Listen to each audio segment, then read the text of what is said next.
안녕하십니까. 권순장의 브릿지 권순장입니다. 오늘은 각도기님한테 돈을 맡긴 투자자로서 네. 혹시 도망갈까 싶어갖고 혹시 어디 가시면 안 되나. 이제는 휴가가 예전에는 휴가 가면 주식 시장이 오르기를 바라고 몸소 실천하시는구나 이렇게 생각했는데 이제는 만약에 휴가 간다 그러면 혹시 비행기표 끊으셨나 이런 생각이 들 것 같은데 어떠십니까 지금?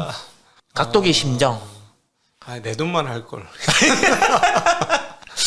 제 돈은 깨져도 나는 기다리면 되지 이렇게 편한데 고객 계좌가 녹아버리니까 진짜 힘들죠. 지금 그 돈들 중에 정말 귀한 돈들 전재산인 분들도 있어요. 근데 이제 개인적으로는 시간이 지나면 해결이 될 것이다라는 믿음은 있는데 아직 뭐에 대한 믿음이 없냐면 이 어려운 상황들을 처음 겪어보시는 분들이 이 어려운 상황들을 잘 견딜 수 있을까.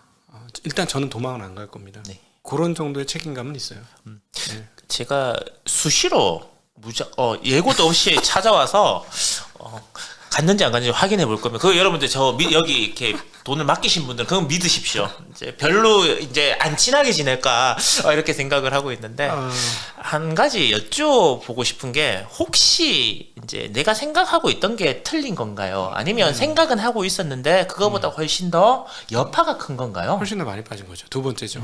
저는 원래 좀 강세론자고 긍정론자니까 2600 깨지면서부터는 이 정도면 싸다. 그리고 그때 사실은 떨어진 주식들은 굉장히 많이 떨어졌어요. 네. 그래서 굉장히 많이 모았고 그때는 거의 2600 깨지면서는 현금이 없었고 그리고 일부는 2600 이하부터는 현금성 주식이라고 표현되는 무슨 전력 이런 주식들 다 팔고 무슨 텔레콤 이런 것들 한국에만 있는 전력 회사 무슨 텔레콤 이런 회사들 얘네들은 별로 안 빠지거나 아니면 오히려 오르는 종목들이 있었으니까 그런 것들을 매도를 하고 이제 많이 빠진 종목들로 이동을 했었죠. 그리고 그 기업에 대한 확신들도 있었고.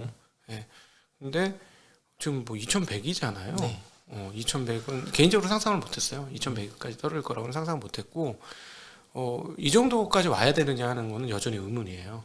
그러면 위기 오지 않았는데 0.9배 PBR 0.9배가 확 깨지고 내려왔는데 근데 이제 저건 있었죠. 지난번 빠졌다 올라갈 때 혹시 느끼셨는지 모르겠는데 제가 올라가는데 계속 올라갈 거야 신난다 이런 분위기는 아니었어요. 네, 박스권 안에서의 횡보다. 네. 이제는 횡보 장세다라고 했던 게 연준을 계속 추적해 보니까 금리가 4%가 보이는 거죠. 4%. 그러면서 이제 계속 고민이 거예요. 4%를 도대체 언제까지 끌고 갈 거지? 4%를 끌고 가면은 재미는 없는데 그러면은 저게 이제 금리가 떨어지는 직전부터 시장이 랠리를 뽑지 그 전까지는 랠리는 없겠구나 해서 이제 아마 요 상황에서 왔다리 갔다리 할 거예요. 근데 개인적으로는 속으로 있죠. 그래, 오케이, 왔다리만 갔다리만 해. 난 자신 있어. 이렇게 했죠. 근데 사실은 투자에서 자신감이란 건 정말 위험한 거예요. 다시 한번 느끼지만 여전히 박스권 가면 내가 시장보다 이길 자신은 있는데 지금 박스권이 아니고 하락 박스잖아. 그렇죠. 계속 박스가 밑으로 이렇게 떨어지는 하락 박스가 나오니까 당황스럽죠. 지금은 당황스럽고 그다음에 고객들한테 너무 미안하고 그러나 저하고 함께 해주시는 분들 이 어려운 과정들을 함께 하시는 분들은 제가 다 하나하나 기억할 겁니다. 그래서 그 꿈꾸고 있는 거는 제 고객들 분부터 나중에 이 어려운 시점 지나서 회복이 되면 파티를 한번 할 생각이에요. 잘 참아주셨습니다. 정말 어려운 구간이었습니다. 내년은 힘들겠죠. 사실은 제가 올해 4월 달에가 제가 2분이었어요. 네. 수익률이 4월 달에 2분이었고 그래서 아싸 이랬다가 6월 달에 빠졌을 때 그래 다시 2분 할 수 있어 했고 8월 달에 빠지니까 2분 해야 되는데 이런 생각을 했죠. 근데 이번에 빠지니까 2분 할 수 있을까? 되게 어려워졌는데 이런 생각이 일단 들고 근데 이제 모르는 게 또 주식시장 오를 때는 생각보다 짧은 기간에 빠르게 오르는 경우도 있어요. 네. 그래서 그거는 모르는 거고요. 그것도 모르는 거고 내려가는 것도 모르는 거고 위로 올라가는 것도 정확히 모르는 거고 대신에 이제 가격 매김을 많이 했으니까 위기 상황만 터지지 않으면 위기 상황이 안 터지면은 코스피 주봉 한번 보여주시면 사고자 하는 마음이 드냐 팔고자 하는 마음이 드느냐 사고자 하는 마음 듭니다. 안 사고자 하는 마음이 드신 적도 있으신가요? 그렇진 않죠. 항상 사고 싶죠. 쇼핑 중독인데 주식 쇼핑 중독. 주식 쇼핑 퍼 5에서 퍼 4 떨어지면 더 사고 싶고 퍼 4에서 3 떨어지면 더 사고 싶고 오늘도 한 그 의류업체 하나를 탐방을 했어요. 네.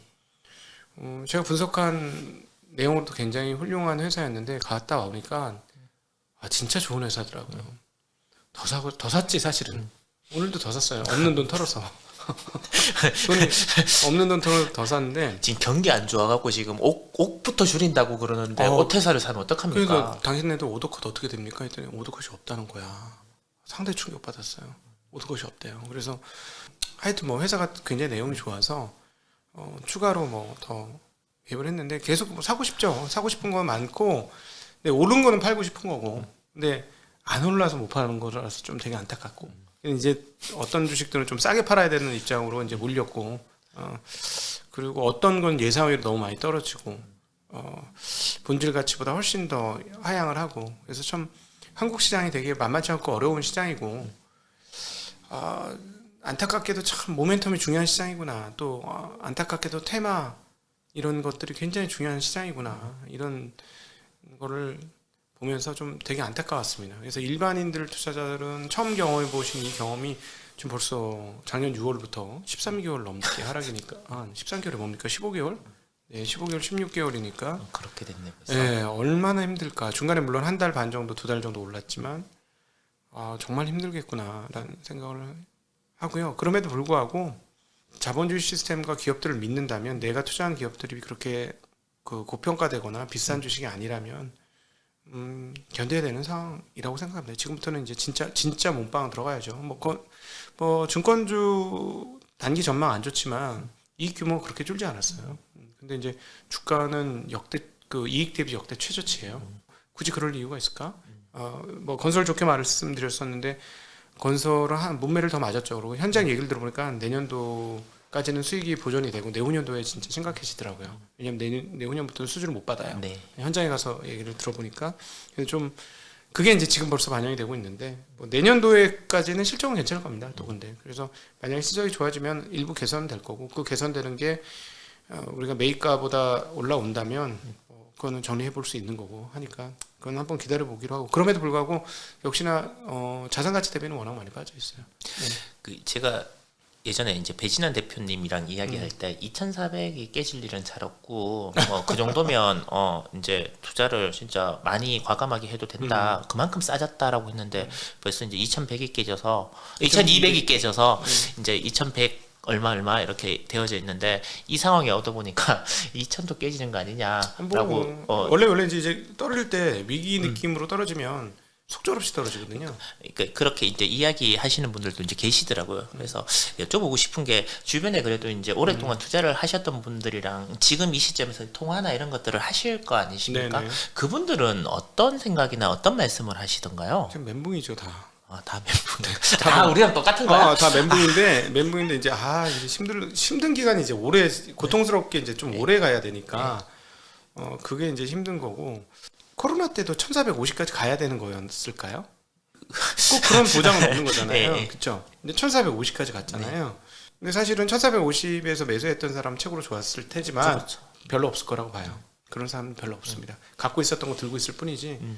근데 그리고 산 사람도 그냥 걸어놨는데 나도 모르게 사준 거 뭐 이런 상황인 거고 이번에도 또 그런 일이 벌어질 수도 있죠 마지막에. 왜냐하면 지금 이 영상을 찍는 이 시점까지도 반대 매매가 제대로 안 나왔어요. 반대 매매가 비슷하게 나오고 있어요. 장중 해소하는 반대 매매를 해소하기 위한 매도가 나오긴 하는데 진짜 반대 매매가 안 나왔거든요. 그래서 결국 반대 매매가 나오는 상황까지 갈 가능성은 있어 보이고 반대 매매 나오면 지수가 어디까지 빠졌다고 올라올지도 몰라요. 하루에 뭐 100포인트 빠졌다고 올라올 수도 있는 거니까. 진짜 반대 매매는 어떤 걸 말씀을 하시는 건가요? 예를 들자면 증권사 반대 매매면 아침 9시에 강제 반대 매매. 그냥 시작가에 증권사가 매도 때리는 거. 네. 돈 못 갚으시죠? 오케이. 아니 제가 왜 여쭤봤냐면 시초가가 막 코스닥 마이너스 6% 이렇게 시작을 하던데. 네. 그러니까 시작 전 장 개장 전. 근데 장 시작하니까 그만큼 또 안 떨어져서 시작을 하더라고요. 돈을 막 넣는 거죠. 물론 이제 보통 그 전에 넣어야 되긴 하는데 급하게 하면 좀 열어주기도 하죠. 그래서 돈을 막 넣으니까 이렇게 회복이 되고 하는 건데 진짜 반대 매매는 그때 코로나 때 그랬는데 넣다 안 돼가지고 반대에 맞은 거예요. 그래서 그때 1,400 갖고 굉장히 황당한 일이 벌어졌는데 지금 이번에는 그때하고는 좀 다른 게 그때보다 충격이 오히려 더 클 수도 있는 게 고점 대비로 한번 보세요. 정말. 예, 그때도 물론 많이 떨어졌죠. 이게 말이 안 되는 거야 했는데 그럼에도 불구하고 고점이 지금 정도가 고점이었잖아요. 600포인트 빠진 거고 지금 벌써 이미 1000포인트가 빠진 상태, 1100포인트가 빠진 상태인데 여기서 한 200~300포인트가 더 이렇게 쭉 하고 가면 정말 고통스럽겠죠. 그리고 이제 개인 투자자들은 지금 이런 부분도 있는 것 같아요. 유튜브를 통해서 저 같은 사람들이 견뎌야 된다 사람 많잖아. 그냥 견뎠어. 진짜 찐이 오니까 나라가 망할 것 같고 세계의 경제가 망할 것 같고 아까 뭐 영국도 잠깐 언급이 됐지만 영국 때문에 세계 공황이 올 것 같고 이런 생각이 들 거거든요. 바닥에서 분명히. 그러면은 아무것도 안 보이죠. 눈앞이 캄캄하지. 야, 이 돈이라도 못 건지면 나 큰일 나겠다. 근데 거의 대부분 그 상태에서 던지면은 거의 대부분 명확한 예외 없이 바닥이에요. 정말 신기할 정도로. 저도 어렸을 때 그런 경험을 해봤거든요. 야, 여기서 안 던지면 나 망해. 던지면 그 다음부터 정말 기분 나쁘게 올라요. 근데 이렇게 생각해 보시죠. 만약에 금융위기가 왔다. 물가 어떻게 될까요? 논리적으로 접근을 해보자는 거예요. 물가 올라갈까? 나라가 망하고 세상이 망했는데 부동산 렌트비가 계속 올라갈 수 있을까? 막 반값 세일 뭐 그저 그러니까 망한 게 아니지. 부동산 가격 렌트비가 계속 올라 있는 거는 그렇죠. 근데 지금 우리나라는 좀 그렇게 느끼기 시작하잖아요. 근데 미국은 아직도 렌트비가 성성하잖아요. 미국 사람 살기 좋거든. 망한 거 아니거든 세상은. 우리는 지금 좀 망조가 났다고 생각하는 거. 물론 이제 꼬리 효과나 무슨 뭐 우리는 이제 종속 변수니까 저기가 흔들면 저기 기침을 하면 우리는 독감에 걸리고 뭐 이런 부분도 있긴 합니다만 저쪽도 감기는 걸려야 될 거 아니에요. 근데 이런 얘기 하더라고요. 미국이 자국의 인플레이션을 세계로 수출하고 있다. 강달러로. 네. 그래서 양털 깎이다. 그렇죠.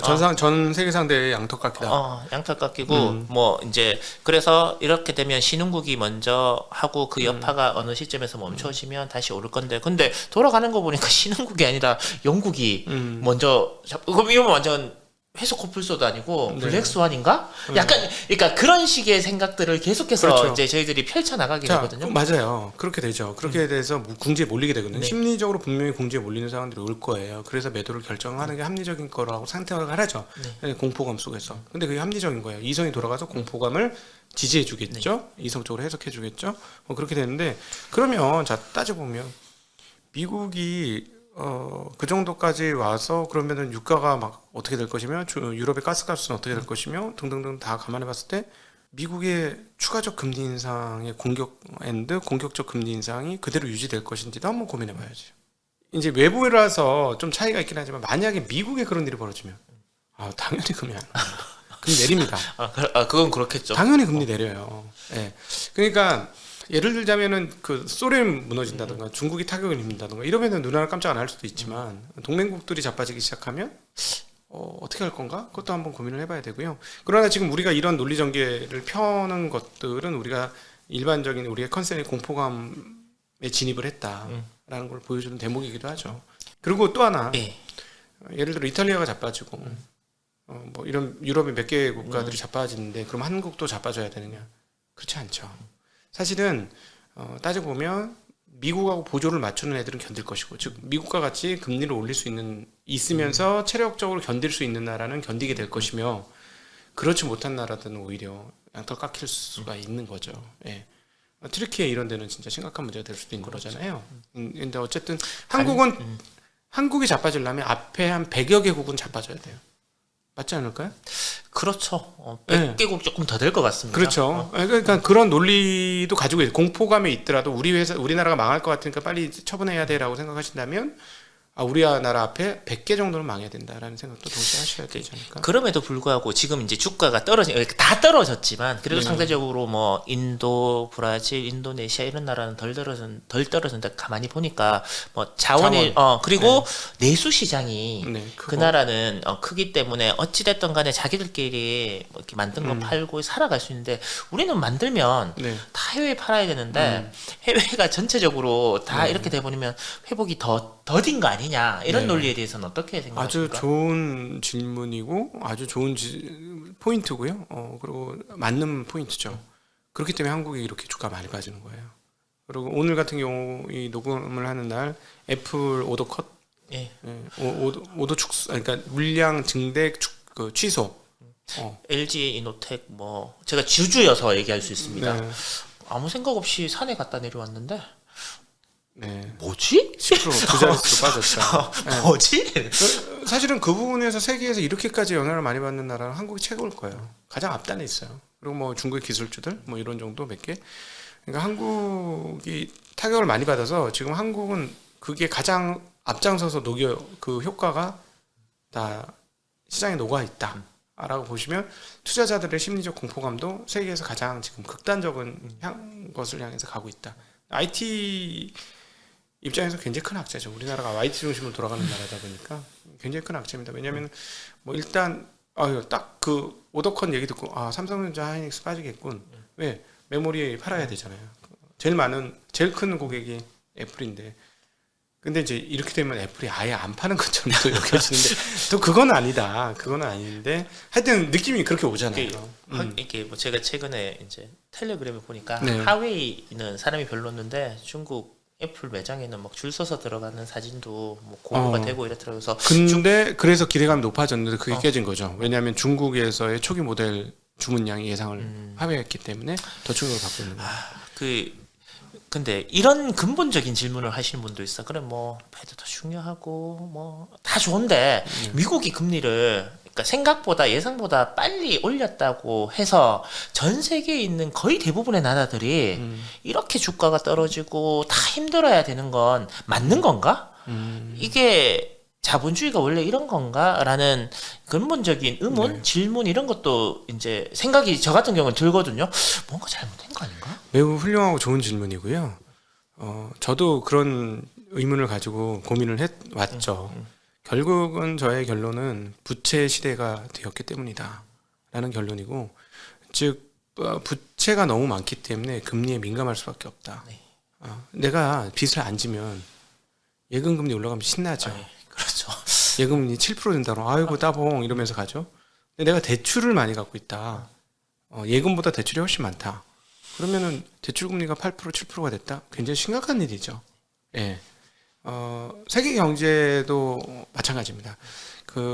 예를 들자면 과거에 금융이 크게 역할을 못할 때는 산업이 중요하기 때문에 말씀하신 대로 뭐 거기서 금리를 올리는 애가 뭐가 중요해. 근데 모든 산업이 지금 엑셀러레이터를 밟고 있잖아요. 그 엑셀러레이터라는 건 금융의 도움이죠. 애플마저도 초기 투자를 외부에서부터 받았고요. 최근에 스타트업을 하거나 무슨 회사를 할 때 외부의 투자를 받지 않는 경우는 거의 없죠. 예. 사업을 하시는 분이 부채를 땡기지 않고 하는 경우도 거의 없어요. 부채를 땡겨 2배로 땡겨와서 사업을 잘 펼치면 자기가 생각했던 것보다 2배 빠르게 성공할 수 있는 겁니다. 그죠? 가속도를 매겨주는 것이고, 그거를 합리화하는 게 자본주의 시스템이고, 그 구조가 굉장히 발달해 있는 게 자본주의예요. 그리고 일부러 그걸 권하는 사회이기도 하고요. 그러다 보니까 내가 1억을 갖고 있을 때 1%와 내가 레버리지를 써서 5억을 가지고 있을 때 1%는 5배 다르죠. 차이인 예. 거예요. 5배 차이. 10억을 갖고 있으면 10배 차이인 거죠. 그러니까 부채의 시대에 금리가 올라가니까 이렇게 크게 타격을 받는 것이다. 예.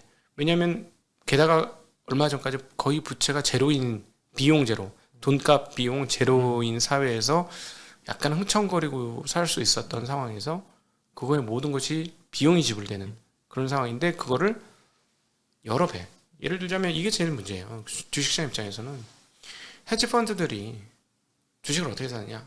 내 주식을 사서 그걸 담보로 해서 돈을 2배 받아서 주식을 또 사는 게 아니에요. 이게 아니고 내가 갖고 있는 돈으로 채권을 사서 그걸 담보로 또 돈을 대출받고 그 돈으로 또 채권을 사고 또 대출을 받고 또 해서 나중에 그걸 가지고 이만큼 되겠네요. 예, 그러면 이렇게 커지잖아요. 은행처럼. 그걸 가지고 주식을 사죠. 몇 번을 굴려 갖고 네. 한 방에 네. 그렇게 되면 헤지 펀드들이나 이런 사모 펀드들이나 이 펀드들에서 주식을 투자했던 입장에서 금리가 올라가면 어떻게 될까요? 비용이 감당이 안 되겠네요. 그렇죠. 예. 예를 들어 5바퀴를 돌려가지고 했어. 그래서 5배 정도의 자금을 땡겨가지고 주가에 5% 10% 나면 이게 그냥 5% 10%가 아니라 곱하기 5잖아요. 근데 이제 지금은 금리가 딱 올라가면 일단 갚아야 되는 거죠. 갚으려면 어떻게? 갖고 있는 걸 팔아야죠. 그런 부분도 분명히 작용을 하는 겁니다. 그러니까 부채가 너무 많아진 상황에서 금리는 우리가 생각하는 것보다 영향력이 훨씬 크다. 연준에 그렇게 똑똑한 사람들이 많이 있고 연구 인력들도 굉장히 많은 걸로 알고 있는데 이 정도 이제는 틀렸다라고 인정을 하는 게 맞겠죠. 그분들이 일시적이다 이렇게 또 뭐 민첩하게 행동하겠다라고 얘기했던 부분도 이제는 지켜보겠다. 떨어진 걸 확인하고 내리겠다. 네.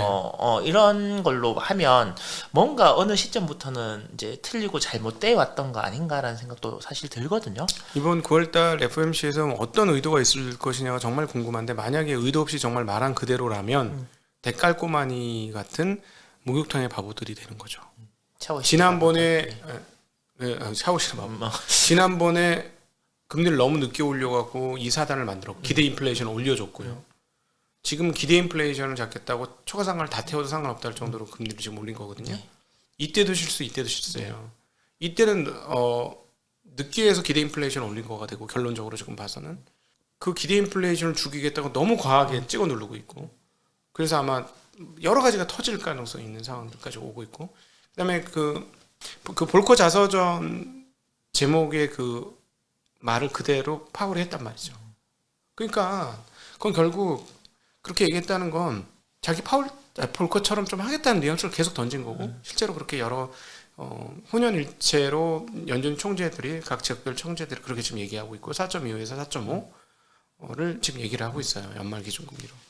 그러면 이제 그야말로 오버킬 과해서 시장이 죽는. 근데 이제 사실은 저는 이번 연준 9월 달에 FOMC에서 충격을 받았던 건 뭐냐면 내년까지 내리지 않고 점도표 높여진 상태를 유지하겠다고 했던 게 저는 충격을 받았고 그것 똑같이 제가 충격을 받은 것처럼 지금 금융시장이 충격을 받는 거죠. 왜냐하면 4% 올리는 것까지는 괜찮아요. 문제 없어요. 뭐 그러고 나중에 안 되면 떨어뜨리면 끝이지. 근데 절대 안 내리겠다고 했는데 그걸 4.5까지 올려놓고 절대로 안 내리겠다. 1년간 안 내린다. 이렇게 하니까 저금리를 감당할 수 있는 상황이 어떻게 될까? 그러면서 이제 제가 최근에 아침 방송에서 계속 밸류에이션 얘기를 다시 했죠. 왜냐하면 그전에는 이제부터는 뭐 시장이 PER 배수를 몇 배를 줄 것인가 문제입니다 하고 옛날에 얘기했는데 지금 이건 되게 심각한 그때 얘기했을 때하고 달라요.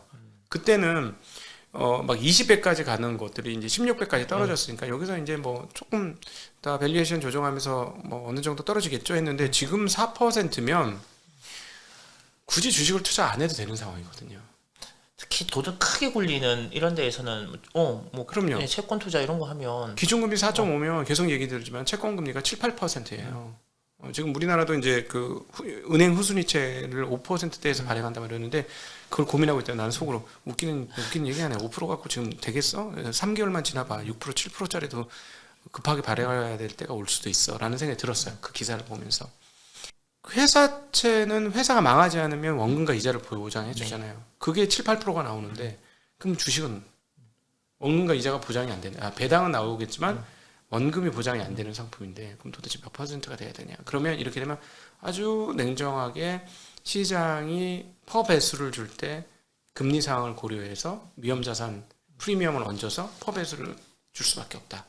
그래서 대충 8배, 그러니까 8% 이상의 수익을 내고자 한다면 그걸 환산하니까 퍼 배수가 12.불라배야. 그럼 지금 15배. 그럼 앞으로 20% 이상 더 빠져야 된다는 얘기잖아요. 주가가. 15점 후반 빼고 지금 뭐 주가 떨어져 조금 더 떨어질 수도 있지만 어쨌든 한 20% 내외에 주가 하락이 더 있어야 되는 거거든요. 그것도 EPS가 하락을 하면 더 내려와야 되는 더 내려와야 되고 EPS가 올라가면 좀 덜 내려와도 되고 그다음 자사주 소각이 있으니까 조금 덜 내려와도 됩니다. 그래서 자사 소각을 1% 정도로 반영을 하면 대략 PER 배수가 14배 언저리 정도가 돼요. 근데 그것도 8%라고 기대 수익률을 잡았기 때문에 기대 수익률이 더 높아버리면 더 낮아지죠. PER 배수가. 그래서 미국은 밑으로 공간이 조금 열려 있어요. 제가 보기에는 조금 열려 있는데, 근데 단기적으로 많이 빠졌으니까 반등을 하고 나서 이제 고민을 할 거고 금리에 따라서 다시 프라이스 어떻게 해야 될 건가 고민을 좀 할 겁니다. 예. 근데 실제로 그렇게 12배, 13배 정도 수준까지 가격을 떨어뜨려야 되는지는 잘 모르겠고 기업들의 이익 훼손이 안 되면 EPS 증가가 일부 커버를 치면서 뭐 버틸 수도 있죠. 근데 그거는 그 데이터가 나와야 되는 거니까. 그러면 각도님께서 보시기에는 이 모든 일들이 이제 그 조금 진정이 되려면 이제 금리를 더 이상 올리지 않고 네. 그리고 어느 시점에 되면 금리를 내릴 수도 있다라는 시그널이 나와야 뭐 주가가 박스를 이제 깨고 위로 좀 올라갈 수 있는 네. 여지가 생기는 거지. 그 전까지는 네. 큰 기대를 하면 안 되는 건가요? 이게 박스권이라고 봐요. 네, 박스권이라고 봐요. 요런 박스인가요? 밑으로 내려가는 박스인가요? 그거는 박스 아니에요. 밑으로 내려가는 건 하락이고요. 이런 그렇죠. 박스죠. 이런 박스고 11월이 분기점이 될 거라고 봅니다. 11월 초 FOMC가 지금 시장이 벌써 눈치를 까기 시작하고 그걸 가격 매김하고 있는데 75p 올릴 거라고 생각하던 애들이 조금씩 줄어들기 시작해요. 이제 절반 정도까지 네. 줄어들었거든요. 물론 이건 계속 왔다 갔다 하는 거지만 제가 봐도 여기서 1.25%를 더 올린다. 그거는 확실한 오버킬인데 확실한 오버킬을 과연 굳이 꼭 해야 되느냐? 지금 이미 연말에 만약 4%만 돼도 그 2007년 이후에 처음 보는 금리거든요. 그리고 그때부터 지금 이게 체력이 좋은지는 잘 모르겠고 그거 상태로 1년만 지나도 인플레이션 기대치는 상당히 꺾일 것으로 예상이 됩니다. 유지만 해준다면. 네. 이걸 4.5%까지 올려서 유지가 될 건가? 잘 모르겠고 정말 그렇게 할지 잘 모르겠고 그건 이제 11월 달에 FOMC가 금리를 어느 정도 결정하느냐에 따라서 분위기는 바뀔 수 있다. 네. 지금 달러 빼놓고는 다 내리는 것 같아요. 그렇죠. 예, 뭐 금도 내렸고 하니까요. 채권, 뭐 기름, 네. 석유, 그다음에 원자재. 원자재는 다 내리고 뭐 정말 뭐 부동산도 이제는 하락을 한다라고 그러던데 그래서 요즘 이런 얘기를 하시는 분이 계시더라고요. 야 분위기 보니까 1,440원이지만 그래도 1,500원 왠지 찍고 내려올 것 같다. 그래서 잠깐이라도 달러를 넣어갖고 지금 다 내리니까 네네. 그래서 잠깐 거기 갔다가 오면 좀 괜찮지 않을까? 그게 딱 태조 이방원 사는 매수 심리하고 비슷할 것 같은데. 그런가요? 네. 1500 아니 하려면 훨씬 전에 했었어요. 저. 그 1,500이 진짜 갈 것 같으니까. 1,500 아니 가는데 그럼 지금 1,440원 근처에서 네. 1,500원까지 왔다리 갔다리 비용 빼고 하면은 그 3-4% 마진을 얻겠다고. 그건 너무 위험한 짓 아닌가요? 이제 안 하면 돼요. 이게- 위험하다고 생각하는 아니 안전하다고 생각해서 해도 당하는데. 예. 근데 이게 왜 여쭤봤냐면 이게 가속도가 붙는 것 같아요. 1,300원이 깨지고 1,400원이 돌파되고부터는 뭐 올라가는 속도가 되게 그러니까 만약에 1,500이 되면 1,600원 금방 가는 거 아닌가. 물론 이게 공포의 심리 이런 것들이 작용해서 그렇지만 그 가속도는 연준이 금리를 너무 빠른 속도로 올려서 그래요. 연준의 금리 올리는 속도가 가속도가 붙어서 같이 가속도가 붙은 거고. 근데 이제 12월 이후부터는 제 생각엔 12월 이후부터는 가속도가 잘 안 붙을 거예요. 왜냐하면 금리를 그 다음에 올려도 한두 번 더 이상 못 올리니까 끝이 확실해 보이거든요. 그때는 확실히 끝이 보이고 유럽은 많이 올려야 돼요. 유럽은 금리를 가속도를 올려야 되니까 달러 가치가 그때부터는 12월 이후부터는 추가적 강세 가기는 좀 만만치 않다. 논리적으로 논리적으로 안 된다. 왜냐하면 유럽의 금리가 올라오는데 금리 차가 좁혀지는데 어떻게 유로가 강세가 돼야지 그때부터는 달러가 더 강세가 되겠네. 단 11월 초까지는 만약 얘네가 75p 올릴 수 있는 여력이 있으니 그렇게 되면 그때까지는 11월 초까지는 달러가 더 강세가 될 수 있다. 예전에 10월 달부터는 채권 투자를 한번 관심을 가져보자는 말씀을 네. 하셨는데 그러면 그런 논리면 11월 달로 한 달 정도 딜레이 시키는 것도 괜찮은 네, 선택인가요? 방법이죠. 네, 왜냐하면 어차피 뭐 한 보름 차이잖아요. 네. 그 한국에서 금통위 때문에 한국에서 채권 사실 분은 한국이 금통위 이후에 하라고 계속 네, 말씀드렸던 네. 거고, 그다음 이제 미국 금리가 만약에 75%를 더 오르면 한국 금통위도 50bp 정도를 추가로 더 올려야 되는 상황이니까 11월 FOMC가 만약에 75%라면 그때 아마 채권 가격이 아주 미친 가격이 나올 거예요. 혹시 주변에 채권 투자하시는 분 계신가요? 요즘 정말 각도기님은 집 떠나고 싶지만 그분은 하늘나라 가고 싶다는 생각이 들 수 있을 것 같아요. 채권을 몽땅 투자하는 사람들은 별로 없고 네. 보통 이제 어떻게 팔고 있냐면은 그 기관들끼리 큰 물량을 주고받고요. 네. 그다음에 예를 들어 증권사에서 받은 물량은 고객한테 쪼개서 팔죠. 네, 그거는 대량 물량을 소분해서 팔듯이 저기 큰 박스로 받은 거 비닐로 봉지에 넣어서 팔듯이 받은 거를 이렇게 소분해서 팔아요. 그래서 근데 그게 벌써 2분기에 팔았잖아요. 네. 제가 아니다라는 말씀 드렸던 거예요. 네. 그거 아니다. 주식을 이렇게 잘 봤어야 되는데 채권만 잘 봤네. 아주 괴롭네요. 이번 시장 끝나고 채권 전문가로 또 한. 그러니까 채권 애널리스트 해야 되겠어. 너무 답답한데. 아. 채권 그러니까 그래서 이번에 10월달, 11월달 지나고 보면 연초에 생각했던 거하고 상상할 수 없을 정도의 금리의 채권들을 만나보시게 될 가능성이 있습니다. 네. 그러면 지금 진짜 아무것도 안 하고 주식 뭐 깨진 것도 없고 네. 예금을 이제 한 1억 정도를 받았어요. 이거 네. 투자는 할 거예요. 네. 그러면 어떻게 투자하시겠습니까? 첫 번째는 예금을 롤오버 하셔도 될 것 같고 금리가 올라가니까 11월 달에 왜냐하면 제가 보기에는 5% 6%짜리 상품 나올 것 같거든요. 그러면 지금 현재 시점에서 만약 적금을 탔으면 한 11월 달쯤까지는 네. 그냥 기다렸다가 네. 11월 초쯤에 안 그래도 여기 들어오기 전에 제 고객하고 달러를 많이 들고 있는 고객하고 이걸 어떻게 하면 좋겠냐 해서 그렇게 가이드를 드렸어요. 예, 그 방법 좋을 것 같고요. 왜 이렇게 말씀드리냐면 5% 이상이면 저는 채권은 나쁘지 않다고 봐요. 예. 그래서 사실은 채권과 큰 틀에서 자산 운용을 할 때 유동자산 운용을 할 때는 다양한 거가 많이 있겠지만 뭐 외환도 있겠지만 저는 외환은 잘 모르겠고 채권과 주식에서 왔다 갔다 비중 조절을 하는 건데 결국은 그 비중 조절은 금리가 만들어주는 건데 지금의 금리는 채권을 투자해도 된다고 얘기하고 있으니 채권 투자하는 거 괜찮다라는 말씀을 드리고요. 그 다음에 이제 주식은 다시 한번 그 한국 중장기 차트 한번 보여주시면 저는 사고 싶은 마음이 드는데요. 이 가격은 네, 이 가격은 사고 싶고 더 깨지더라도 뭐 말씀하는 것처럼 1800까지 깨지더라도 그때가 계속 하는 거죠. 뭐 네, 그럴 마음이 저는 사야 되는 상황인 것 같은데. 그러면 만약에 지금 시점 아니면 지금보다 더 내려간다 하더라도 네. 각도기님께서 네. 한 섹터 쪽에 투자를 할 수 있다 그러면 네. 어떤 섹터에 뭐 몰빵이라 그러면 그렇지만 집중 한번 해보고 싶으십니까? 왜냐하면 요즘 같이 이렇게 하락 시기에는 종목 수를 늘리는 것보다는 네. 줄이는 게 좋다라는 네. 의견이 굉장히 많이 있더라고요. 제일 지금 덜 다칠 만한 데가 음식료이긴 하죠. 네, 음식료는 뭐 이건 인플레이션 다 해치를 해주는 애들이니까 음식료를 너무 적게 담아서 지금 한스럽죠. 예, 비중이 너무 작아가지고 상대적으로 가장 좋잖아요. 예, 근데 그 뭐 그거 아니면 저는 이제 기업 단으로 업종 단으로 안 보니까 잘 저는 의류 기업 사고 싶어요. 의료기업이요? 의외인데요? 예, 의류 진짜? 기업, 의류 기업 사고 싶어요. 너무 싸요 한국에서. 네. 그리고 되게 안정적이더라고. 그러면 그 가장 업사이드가 클 것 같은 종목도 의류인가요? 업사이드. 그러니까 만약에 이제 네. 상승기로 돌아서면 네. 야 정말 제일 많이 오를 것 같은 섹터.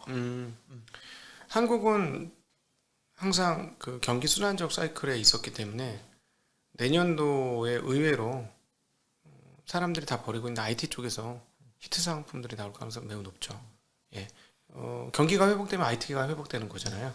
뭐 IT가 지금 곤죽이 났으니까 IT 뭐 반도체 장비를 비롯해서 이런 애들 지금 다 곤죽 나고 있고 뭐 그 좋다던 PCB 업체들도 박살이 나고 있고 뭐 반도체 기업들도 마찬가지고 다 떨어지니까 이쪽 IT에서 기회가 나올 것 같습니다 오히려. 그러니까 네. 오른 폭은 그쪽이 만약에 오른다 그러면 네, 가장 일반적으로 그쪽이 가장 크게 오르지 않을까라고 생각이 듭니다. 네. 알겠습니다. 너무 갑자기 네. 이렇게 큰 폭의 하락들이 계속 네. 이제 있어서 각도기님을 피곤하시고 힘드시고 내일 또 이제 방송 또 하셔야 되는데 늦은 시간까지 제가 이제 붙잡고 막 이런저런 것들을 여쭤보게 됐습니다. 저는 걱정 안 하셔도 되고 저는 견딜 거예요. 저는 뭐 이런 상처를 뭐 많이 당해봤으니까 아이씨 이러면서 이제 또 당하는데 이걸 처음 당해본 분들은 정말 힘들겠구나. 얼마나 힘들까. 평생 모아놓은 돈인데 근데 제가 예전에 제 고객하고도 이런 일들이 있었어요. 저 믿어주시고 끝까지 참아주세요. 제가 반드시 회복합니다. 걱정하지 마세요. 안 떠나신 분은 반드시 다 회복해드렸어요. 네. 웃자고 하는 얘기인데 예를 네. 들면 1억을 투자했는데 5천만 원이 됐어요. 네. 다시 1억으로 해야 되는 것도 회복 아니지. 그건 회복 아니지. 아니고? 한 1억 2천, 1억 3천은 만들어줘야죠. 그러다가 다시 떨어져서 7천 되고 또 다시 1억 5천 되고 뭐 이런 식의 계속 계단인가요? 근데 이제 그게 2020년에 그랬죠. 약간 그랬어요. 약간 그런 게 있었는데 솔직하게 그런 게 있었는데 2020년에 헐헐 날라서 이전 그 오래 계셨던 분들이 이제 수익이 완전히 확보돼서 이제는 마이너스 권역으로 안 들어가죠. 위로 갔다 내려갔다 위로 갔다 내려갔다는 맞는데 이제 한 3, 4년 쌓이신 분들 한번 확 올랐기 때문에 원금 밑으로 내려갈 일은 없다. 이분들은 뭐 많이 빠져도 뭐 반토막이라도 뭐 원금 밑으로 안 떨어지는 분들이 많으니까. 저 며칠 계좌 안 열어봤는데 열어봐도 돼요? 아 열지 마세요. 열심히 끔찍합니다. 내려갔나? 제가 그래서 이번에 원래 서울 부산 왕복 하면 안 되거든요. 네. 하려고요. SBS? 네네 서울 부산 왕복 SB 서울 SB SBS SB 맞죠? SBS. 1000km 1000km 제가 갑니다. 그래서 부산 가는 거는 올해 손실난거 회복하길 기원하는 마음으로 서울 올라오는 거는 역대 최고 작년 9월달 수익률을 회복하는 걸 기원하면서 제가 달리겠습니다. 제가 이거를 머릿속에 담궈 놓은 다음에 아무리 힘들어도 완주할 수 있을 것 같아요. 원래 지금 몸 상태로는 좀 어렵습니다. 굉장히 어려워요. 왜냐하면 75시간 안에 완주해야 돼요. 75시간 3일 3시간 그 돌아오실 수 있는 거죠. 아유, 여기 그럼요. 지금 그 믿고 돈 맡기신 분들은 아유. 일단 살아 있어야 미래가 있는 건데 혹시나 그럼요. 혹시 뒤에 구급차도 따라가고 아닙니다. 이러니까 저라도 이렇게 뚜껑 열고 한번 따라갈까요? 아니요. 할 수 있습니다. 네, 그런가요? 네. 그래서 이거 뭐 이렇게 하나 붙일까? 수익 회복 기원. 수익 기원 SBS. 저는 죽지 않습니다. 뭐 이러면서. 뭐 그러면서. 신에게는 아직 12%의 원금이 남아 있습니다. 이렇게. 네, 반드시 하겠습니다. 네, 그러고 너무 애타고 힘드실 텐데 죄송하고요. 너무 죄송하고 그리고 함께 해주셔서 너무 감사하고요. 파티 꼭 할 겁니다. 제대로 된 파티 하겠습니다. 회사에서 뭐라고 해도 회사에서 그런 거 굉장히 싫어하거든요. 내 돈으로 내가 파티해도? 내가 돈을 다 내야지. 그럼 괜찮아. 그건 그럴까? 그러면 되지. 회복시키고 난 다음에 한다며. 장소만 누가 제공해 주세요. 제가 하나 빌려볼게요. 저기 장소만 제공되면 내가 밥은 사지. 어차피 뭐 지금 제가 이렇게 보니까 저 신라 호텔 그거 영빈관 하나 빌려도 지금 회복만 되면 아니 그 돈 내고 빌리는 걸 누가 못 빌려요. 좀 싸게 빌리려고 하는 건데 에이. 그 밥값 되는데 그거를. 돈은 써야 버는 거야. 참네. 고려해 보겠습니다. 네. 영빈관이라는 어렸을 때 중국집이 생각나는군요. 네. 그 집이라도 빌리면 되죠. 이름만 똑같으면 되잖아. 네. 신라 호텔 근처에 있는. 네. 제가 오늘 이 방송을 하는데 뭐 쭉 이렇게 뭐 블로그에 글도 보고 이렇게 보니까 이런 것들이 있죠. 상장사에 제가 본 시점입니다. 46%가 52조 최저가. 여러분 계좌만 녹은 게 아니고요. 주식 한다는 사람 절반이 지금 다 울고 있습니다. 그리고 플러스가 있는지는 잘 모르겠지만 종목을 한두 종목 갖고 계시는 게 아니라 5종목 이상 갖고 있다 그러면 본인 계좌에 52주 신저가가 한 2종목, 3종목 정도는 있는 게 모두의 계좌인 거니까 너무 혼자만 내가 잘못 투자해서 어머니 죄송해요. 뭐 아들아 미안하다 이런 얘기 이제 하시고 소주 드시지 마시고 정말 가을의 하늘 한번 보시면서 이렇게 컴퓨터도 멀리 하시고 이 핸드폰도 좀 멀리 하시고 이렇게 걸으시면서 조금 이 시간을 견뎌보면 어떨까라는 마음을 전해 봅니다. 힘든 시기 잘 이겨내시고 오늘 죄송하다는 얘기를 하시니까 저도 마음이 별로 안 좋은데 식사는 제가 봐요. 제가 사겠습니다. 네, 대신에 좀 싼 거로 드시죠. 네.